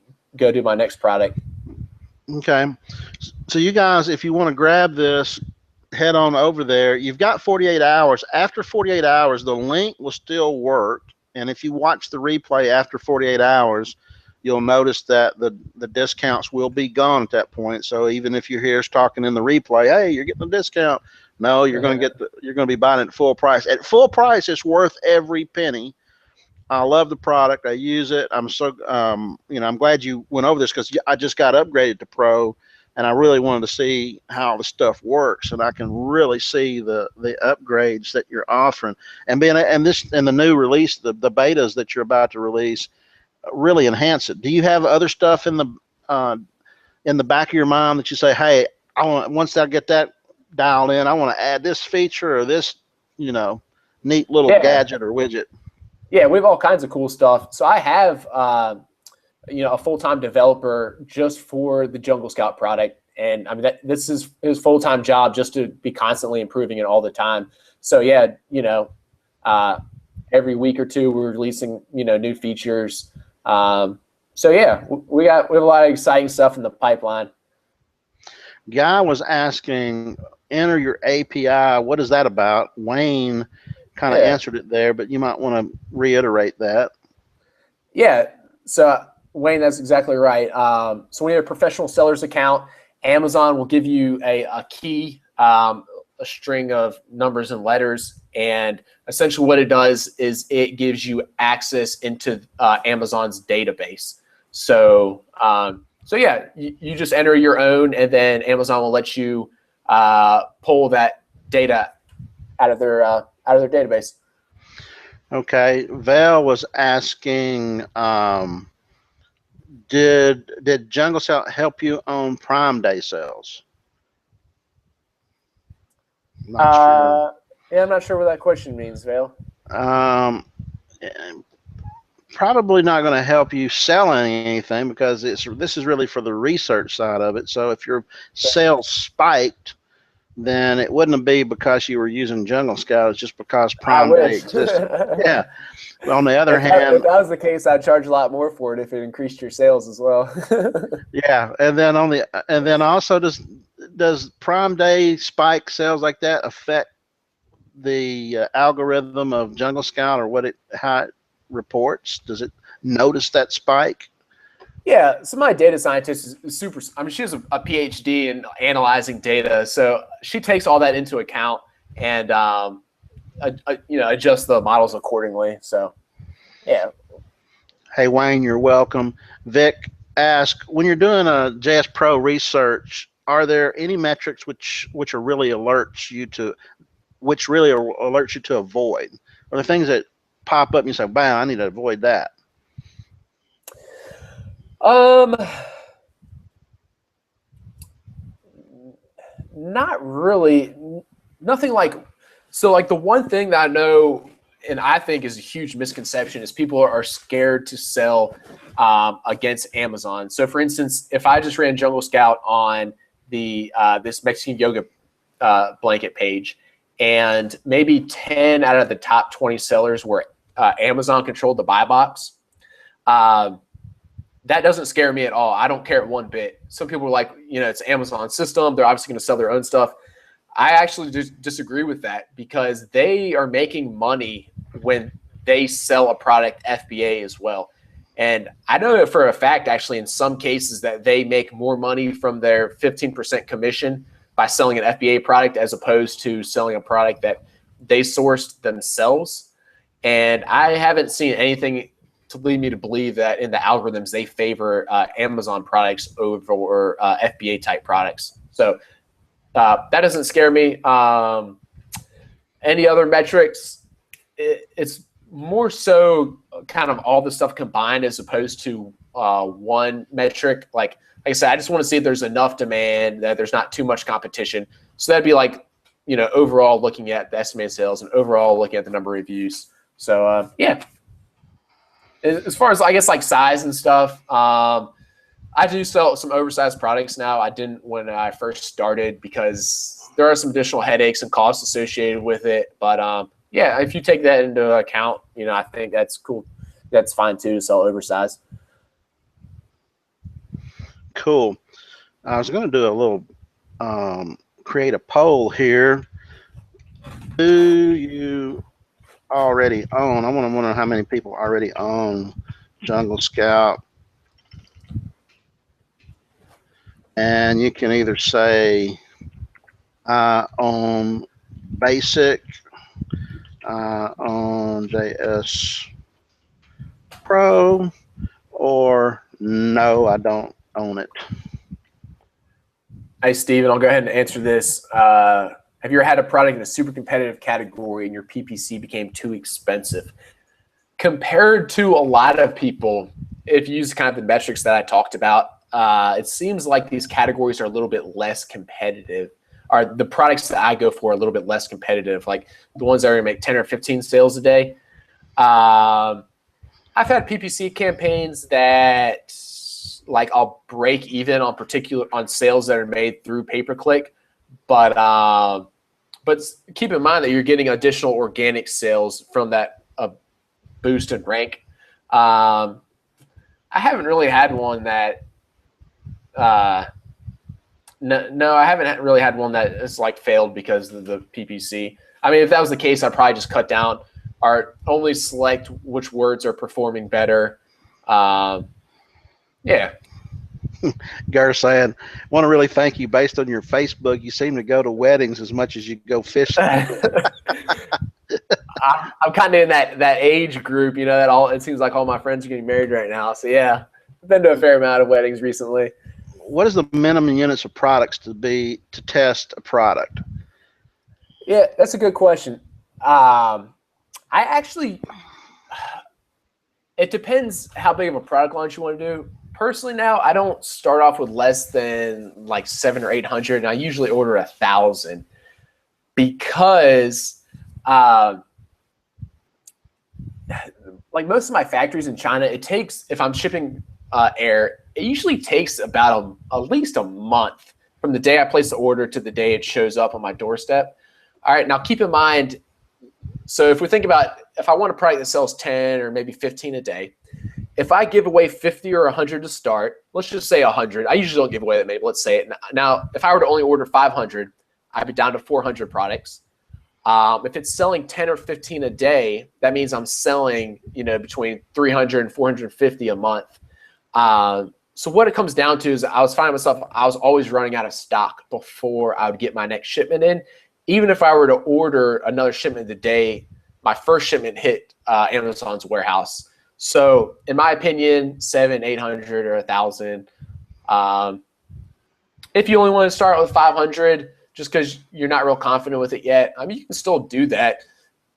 If the product's a good one, you'll probably run out of stock, but hey, I mean, you'll get back in stock eventually. Okay, guy says, I'm still looking for my API keys on my seller account. Is that the same as a merchant token?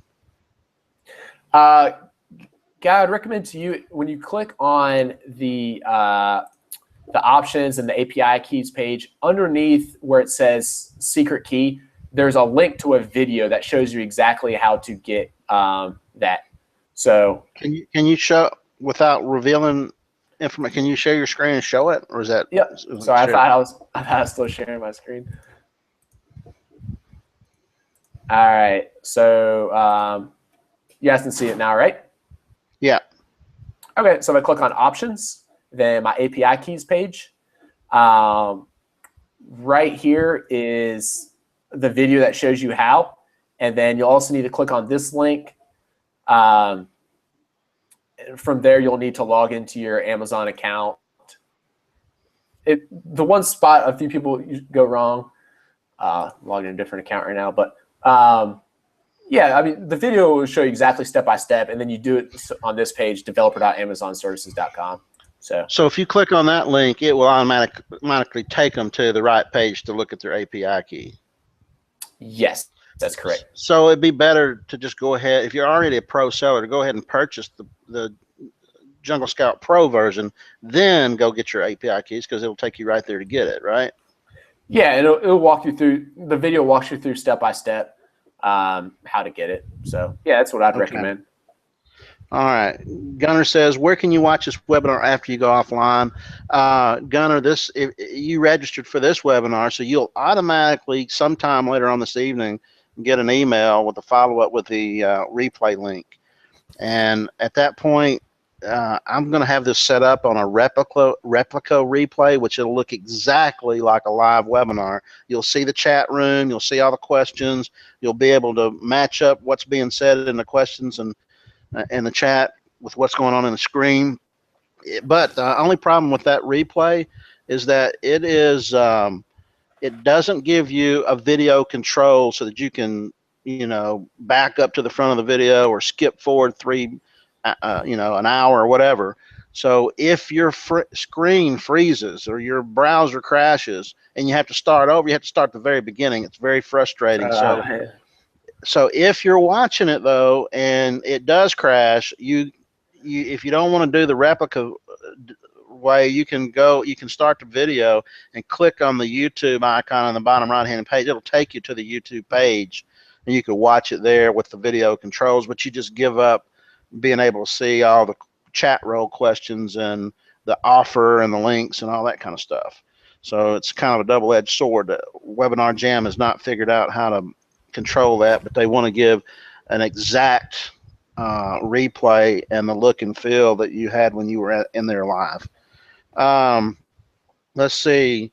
And then Vic is asking, Greg, do you use any pay-per-click tools for Amazon to help you interpret, manage data, and optimize? No, I don't. I've noticed there's a few new products recently that have come out. I haven't checked them out yet, but I'm definitely open to it. I'll probably do that. I just haven't got a chance to yet because, right now I'm just doing it in Seller Central, and just like everything else in Seller Central, it's pretty terrible. Vic, what are some of those tools you're thinking of? Because I'm not familiar. I hadn't really been paying attention to those tools yet. Wayne asks, can Jungle Scout predict the future yet? Of course it Yep, can. It is. exactly. It's So, predicting the future right now. if you want to know about your next kid, just ask Jungle Yeah. Scout. Yeah. You should have that like just a random, kind of like, do you feel lucky, like Google search, they can put in something and get something back there. All right, guys, I think that's about done it. Unless you guys have any more questions, do you have anything else that we need to? I mean, what? How does this change a person's quote unquote life if they buy Jungle Scout and start using it? I mean, based on what they were doing before, Sure. what's the before and after life on this thing? Yeah. So it essentially just totally streamlines your product research, which I've found, is the biggest bottleneck in my business. And it is I found the largest pain point people have associated with getting started or even after they've already gotten started. So I feel like before a lot of poor purchasing decisions were made because it just took too long. It was too time consuming and too difficult to like use the FBA fee calculator, try to estimate sales, all this kind of stuff. So, I mean, now you saw, just one click, you have all that data right there to make educated product research and purchasing decisions. So, yeah. And then Vic's asking, what are those products you may be looking at pay per click you've noticed pop up, but you hadn't used them yet? Can you name a few of them? Do you know any of them? PPC scope. I heard about that. Yeah, I think Brian Johnson's the one who built it, and I know he's a really smart guy and has really good tools. So I imagine it should be pretty good. I just haven't got a chance to take a look at it yet. I guess it looks like Vic said there's another one. I ran this poll. How many own Jungle Scout already? 45% said they own Basic, and 37 said they own JS Pro. So almost everybody in here already owned it. About Nice. 24% were unwashed, and I think that was when we were around 70 people in the room. So I'm really proud to see that you got such a following. People wanted to see how to use it. All right. I'm glad to help. Yeah. All right. So again, what's the big down the road button that you're going to have in that thing that's going to rock our world better than it is now? What you got on the back burner? Oh man, good question. To tease you with, this is probably another month away, but there'll be some additional tracking features, so you can keep an eye on products, kind of over time, and also another really cool kind of search feature that really lets you, like without having to go to certain, if you were to choose to, without having to go to certain Amazon pages, you can search in categories or subcategories or whatever. So, yeah, I'll keep y'all posted. Cool. I know there's always going to be more. You're going to think of more, and people are going to suggest things. I'm sure you get suggestions from your users. Yeah, which is great because that's how that's how we develop all the new features. We'll get like, hey, it'd be really cool if we do this. I'm like, yeah, that would be awesome. Let's get working on that. Cool. Crowdsourcing. Vale says, have you experienced major delays because of production or shipment? How do you deal with that? He's asking because of the China port fire explosion. No, thankfully it didn't affect any of my suppliers yet, as far as I know. So that was pretty terrible. Hopefully, get some better safety measures in place there. So you're in Bali right now. What's the weather like? It's beautiful. It's not a cloud in the sky. What time is it over there? It is 11 o'clock, lunchtime. Oh my gosh! So you're going to get off and go have fun the rest of the day, or are you going to work? Working today. So where are you going next? You and your wife travel all around the world as perpetual travelers or permanent travelers. Where are you going after Bali, and how long are you there? Yes, I'm actually in Bali for almost 2 months. Then I'm going to go to Bangkok. I'm in this this mastermind group that meets in Bangkok once a year. So spend a little time there, and then I'm going to go to the Canton Fair in China. Cool. So I'm going to spend like a month in China and go to the Canton Fair for a few weeks. Have you ever considered getting one of those world tickets or airline tickets where you can travel around the world and plan it like a year, like a year's worth of travel, and you buy it like it's like a super discount. You heard about Nah, that? I think I've heard about it. I haven't looked at it. I'm like terrible at planning ahead. I usually buy like plane ticket like 3 days in advance, so I don't know if I'd be very good at that. All right. Well, hey, look, I really appreciate you coming on and sharing with Yeah, us thanks for your having me, Jake. expertise. I'm so glad that you had an itch, brother, and that you scratched it, because Yeah, you're scratching a lot of people's itches, and this is, I see Jungle Scout becoming the default, household word in Amazon research. However, you got competition out there, and they're going to be nipping at your tail, trying to come up with a different way to do yeah. it or a better way to do it. So I hope that I you think don't we'll rest always on your stay one step laurels. ahead of them. All One right. step. That's what I Yeah. wanted to hear. Hey, with that, hey guys, look for the replay. If you like this, go to the Facebook group if you saw a post about this webinar tonight, and tell people about what you learned about Jungle Scout, because other people, they want to get confirmation. They want to have the confidence to purchase and put the money out there. It's not a lot of money to me, but for a lot of people, it's a lot of money to make that decision. But I think once you make it, you'll never look back. You'll be happy you did. But go out there and leave a review of this live demo in the Facebook groups under the where we posted the invite link. With That'd be that, hey awesome. brother, appreciate you. Thanks for being here, and we'll see you Thanks next for having time. me, guys. All right, take care.